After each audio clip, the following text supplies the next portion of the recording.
पूर्णिमा के दिन, चैत्री पूर्णिमा के दिन श्री हनुमान जी महाराज का फिर गतिमान, रतिमान, मतिमान, कैतुमान, रतिमान, ऐसे हनुमान जी के 5 भाई और तो 6 भाइयों का जन्म हुआ है। 6 भाई, भगवान का भी कम नहीं देता, अधिक। और आज भी नियम है महाराज, जिसकी फैक्ट्री नहीं चलती हो, प्रॉपर्टी की आप खरीदारी बेचादारी करते हो, प्रॉपर्टी से जुड़ा हुआ काम करते हो, या लोहे से जुड़ा हुआ करते हो, या फैक्ट्री आदि का कर्म करते हो, कोई मैन्युफैक्चरिंग करते हो, वो नहीं चल रहा, तो हनुमान जी के उल्टे पांव का सिंदूर लीजिए और हनुमान जी के दूसरे नंबर के भाई गतिमान का नाम लीजिए। किसका नाम लेना है? गतिमान। गतिमान का नाम लेकर फैक्ट्री के बाहर या फैक्ट्री पर एक स्वस्तिक का निर्माण कर दीजिए, हनुमान जी के उल्टे पांव के सिंदूर और गतिमान का नाम लेकर।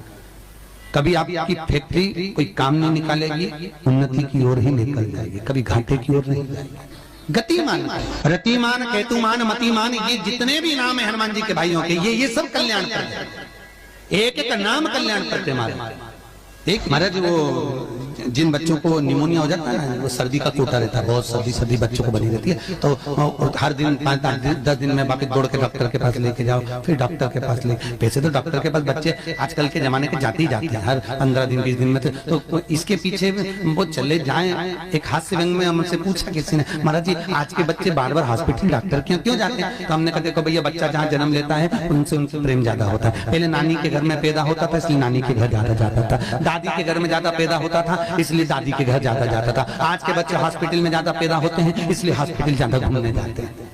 ये हास्य। पर यदि बच्चे को सर्दी ज्यादा होती है, निमोनिया ज्यादा होता हो, ठंडा का कोटा ज्यादा रहता हो, तो पीपल के 5 पत्ते महाराज उस पर घृत लगाकर हनुमान जी के तीसरे नंबर के भाई व्रतिमान का नाम लेकर, व्रतिमान का नाम लेकर बच्चे की छाती पर एक वस्त्र से उसको बांध दीजिए, रात्रि भर बंधे रहने दीजिए महाराज। और बांधना कौन से दिन है? 12 तिथि को, बस एक बार बांधना, उसके बाद सर्दी का कोटा नहीं रहता महाराज, बच्चा स्वस्थ अपने आने में।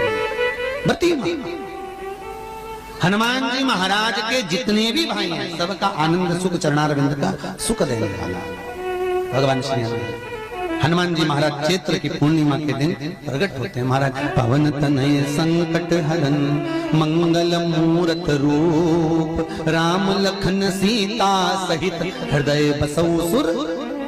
श्री हनुमान जी महाराज का प्रागट्य होता है, चारों तरफ सुख ही समाहित हो जाता है, आनंद ही आनंद स्थापित हो जाता है चारों। अब दोनों में अंतर देखिए, हनुमान जी की जब स्तुति गाई जाती है तो बोला जाता है विद्यावान गुणी अति चातुर। फिर से बोलो एक बार लाइन, विद्यावान गुणी अति चातुर। हनुमान जी विद्यावान थे और लंका का राजा रावण विद्वान था। जम के बोलो विद्वान, ये विद्यावान वो विद्वान। तो एक प्रश्न सामने खड़ा होता है कि विद्यावान और विद्वान में क्या अंतर है? हनुमान जी विद्यावान गुणी अति चातुर, रावण विद्वान, तो दोनों में अंतर क्या है? विद्वान ये भी विद्वत्ता से विद्वत्ता, वो भी पढ़ा लिखा, ये भी पढ़ा लिखा। अष्ट सिद्धि नवनिधि उनके पास में, इसके पास। तो फिर अंतर क्या है? तो शिव महापुराण की कथा कहती है जिस व्यक्ति को पढ़ कर विद्या अर्जन कर हो पढ़ाई करते करते करते करते करते करते अच्छा पद जब मिल जाता है और उसको जब अहंकार आ जाता है तो वो विद्वान हो जाता है। और जिसको पढ़ कर खूब अच्छी सिंहासन भी मिल गया, उसके बाद भी उसका चित्त वृत्ति नम्र होता चले जाता है, तो वो विद्यावान हो गया। विद्वान में अहंकार है, विद्यावान में नम्रता। बहुत ध्यान देना हमारा।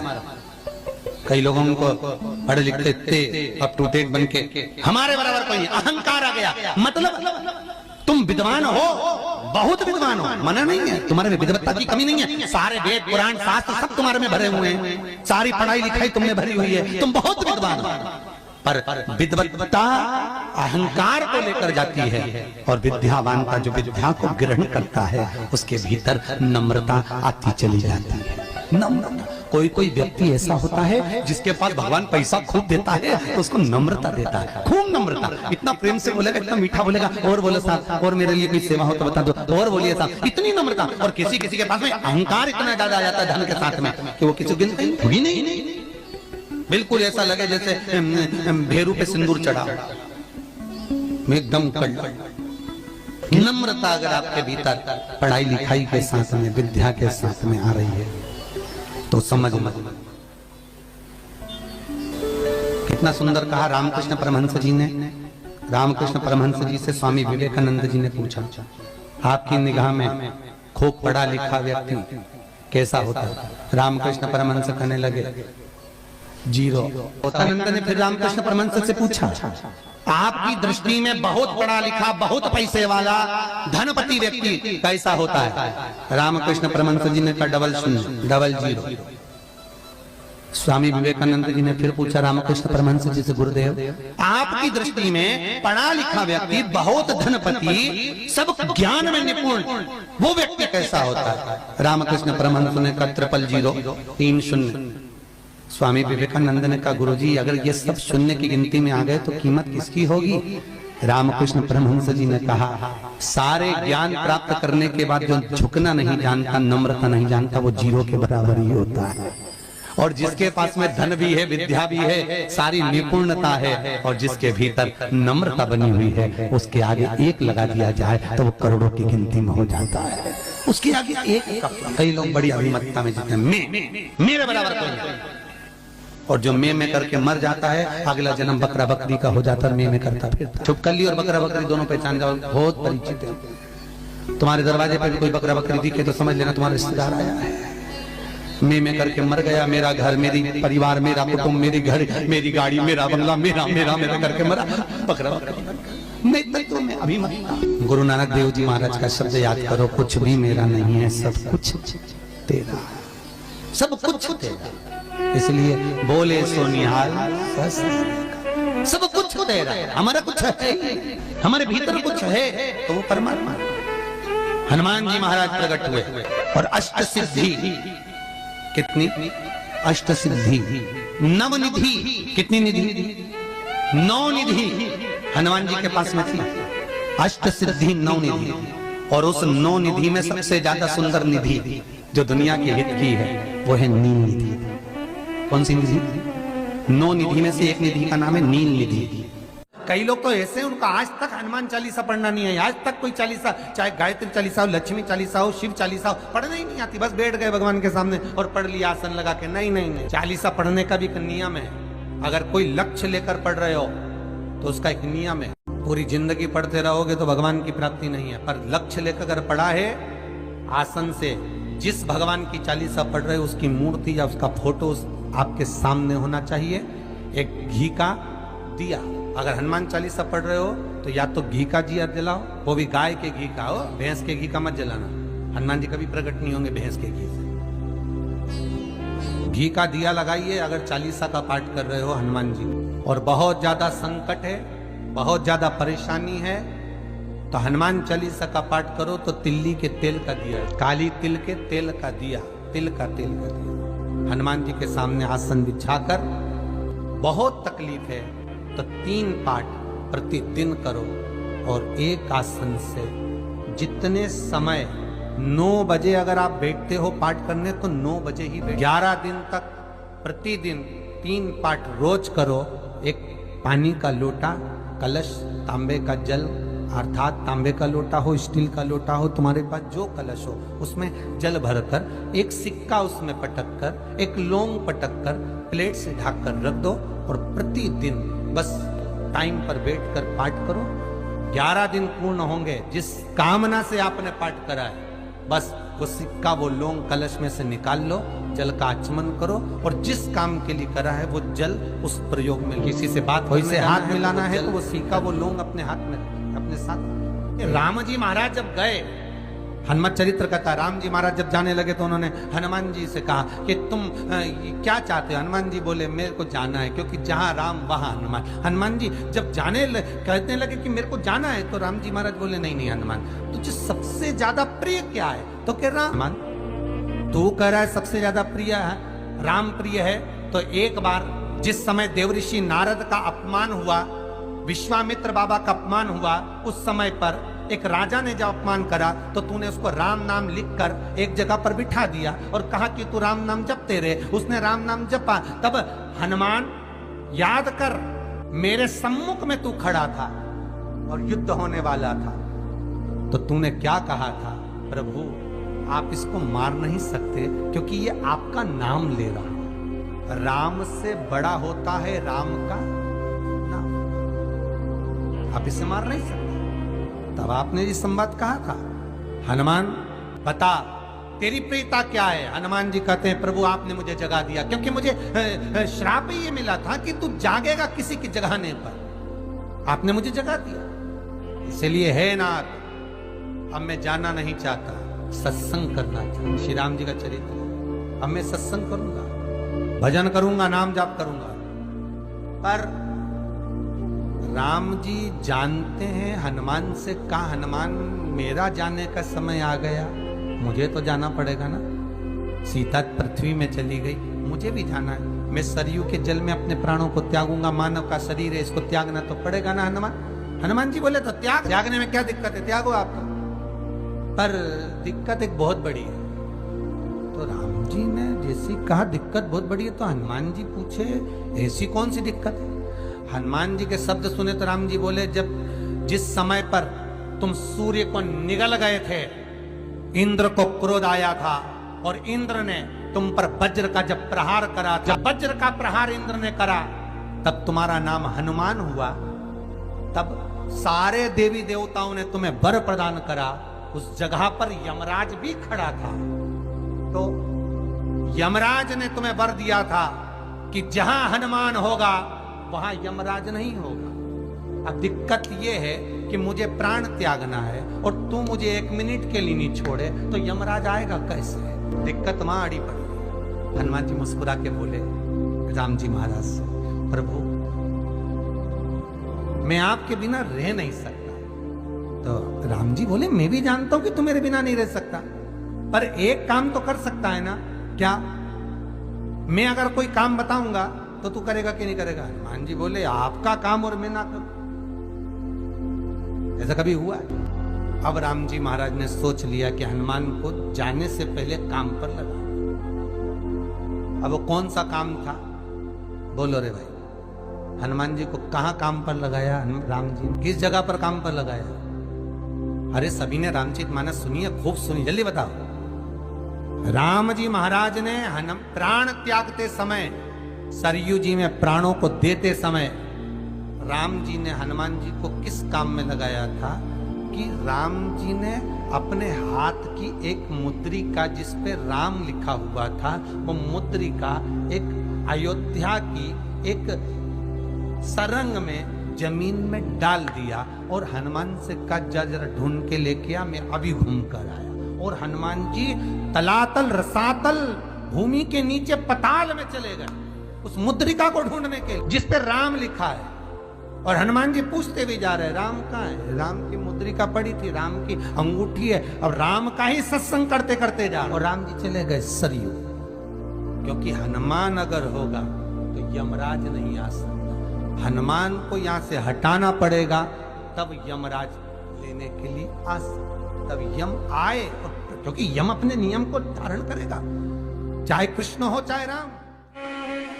वास्तु के हिसाब से केवल एक दीवार ऐसी होती है जहां पर हनुमान जी का चित्र लगाया जाए। चाहे तुम पर्वत उठाने वाला चित्र लगाओ हनुमान जी का, चाहे बैठे हुए लगाओ, चाहे रामायण पढ़ने वाला लगाओ, चाहे लंका दहन करने वाला लगाओ, चाहे राम नाम जपने वाला लगाओ, चाहे लक्ष्मण को संजीवनी देने वाला लगाओ, चाहे मौन मुद्रा में लगा दो, चाहे स्तुति में लगा दो, चाहे भजन में लगा दो। हनुमान जी का कोई भी चित्र लगता है तो ना पूरब में लगेगा, ना पश्चिम में लगेगा, ना दक्षिण में लगेगा। हनुमान जी का अगर चित्र लगता है तो उत्तर की दीवार में दक्षिण को देखते हुए लगता है। केवल एक ही, जैसे पूर्वजों के चित्र को, पितरों के चित्र को, गए हुए हमारे जीवों के चित्र को दक्षिण में विराजमान किया जाता है, उसी तरह हनुमान को उत्तर में विराजमान कर कर दृष्टि दक्षिण में कर। घर में हनुमान जी के जितने फोटो होते हैं उसको केवल दक्षिण दिशा में लगा, उत्तर दिशा में लगा बिठाते थे और दक्षिण की ओर उनकी दृष्टि होना चाहिए, दक्षिण की ओर उनका मुख होना चाहिए। क्यों महाराज? अगर व्यक्ति के जीवन में कोई बीमारी आने वाली है, व्यक्ति के जीवन में कोई रोग आने वाला है, व्यक्ति के जीवन में अगर कोई कष्ट आने वाला है, व्यक्ति के जीवन में अगर कोई परेशानी आने वाली है, व्यक्ति के जीवन में कोई एक्सीडेंट का योग भी बनने वाला है, तो शास्त्र कहता है वो दिशा दक्षिण से ही बनता है। ये दक्षिण जो दिशा है ये यम की दिशा है। यहाँ संपूर्ण परिवार के साथ यमराज अपने आनंद में निवास। और जब हमारे घर में, हम ये नहीं कह रहे कि आप हनुमान जी का फोटो लगाओ, हम ये भी नहीं कह रहे, आपके घर में हो और आपने अगर विराजमान कर रखा है किसी दिशा में, तो हमारा तो निवेदन रहेगा, अभी तक आपने अगर जैसा रखा पर एक बार दिशा बदल कर देखना कि रोग, बीमारी, कष्ट, दुख, तकलीफ में आपको लाभ मिला कि ना। हनुमान जी ने केवल दक्षिण दिशा की ओर अगर मुख कर हमने विराजमान कर दिया, फोटो ही विराज दिया। हम ये नहीं कहेंगे आपसे कि आप बाजार से फोटो खरीद के लाओ फिर लगाओ, नहीं, आपके घर में हो तो आप लगा दीजिए, आपके घर में हो तो। ओम नमो भगवते वासुदेवाय, वासुदेवाय हरि वासुदेवाय। ओम नमो भगवते वासुदेवाय। विष्णु भगवान की चालीसा सुनाने जा रही हूँ। ये चालीसा जरूर सुनिएगा, पूरा सुनिएगा। ये चालीसा सुनने से होती है रोग कष्ट दूर। विष्णु सुनिए विनय सेवक की चितलाय, करत कुछ वर्णन करू दीजे ज्ञान बतलाय। नमो विष्णु भगवान खरागी, कष्ट नवासन अखिल बिहारी। प्रबल जगत में शक्ति तुम्हारी, तिरुवन फैली रही उजियारी। सुंदर रूप मनोहर सूरत, सरल स्वभाव मोहनी मूरत। तन पर पीताम्बर अति सोहत, बैजंती माला मन मोहत। शंख चक्र कर गदा विराजे, देखत दैत्य असुर दल भाजे। सत्य धर्म मद लोभ न गाजे, काम क्रोध मद लोभ न छाजे। संत भक्त सज्जन मनरंजन, दनुज असुर दुष्टन दल गंजन। सुख उपजाए कष्ट सब भंजन, दोष मिटाए करत जन संजन। पाप काट भव सिंधु उतारन, कष्ट नशा कर भक्ति उबारन। करत अनेक रूप प्रभु धारण, केवल आप भक्ति के कारण। धरिन धनुन बन तुम ही पुकारा, तब तुम रूप राम का धारा। भाव उतार असुर दल मारा, रावण आदि को संघारा। आप वारण रूप बनाए, हिरणाकश मार गिलाए। धर्मत्यस तन सिंधु बनाए, 14 रतन को निकलाए। अमिल खल असुर दंत मचाया, रूपी मोहिनी आप दिखाया। देवन को अमृत पान कराया, असुर को छवि से बहलाया। कूर्म रूप में सिंधु मचाया, मंदाचल गिर तुरंत उठाया।